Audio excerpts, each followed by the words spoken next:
રોજ માટે કામ કરતા. આવો વ્યક્તિ ઘરે આવ્યો, ઘરમાં કે આ જંજાળ થયેલો કંટાળી ગયા, આની કરતા તો મૃત્યુ સારું.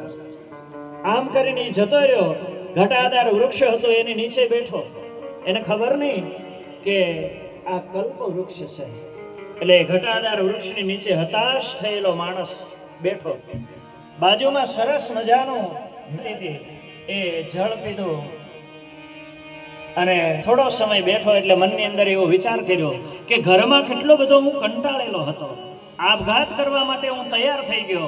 કોને ખબર આ વૃક્ષની નીચે બેઠો અચાનક મારા મનની અંદર શાંતિ મળી.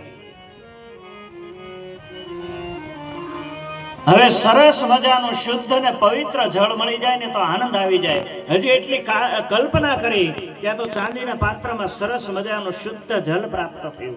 પીધું એટલે અમૃત જેવું લાગ્યું કે ઓહો, વધારે આનંદ આવ્યો.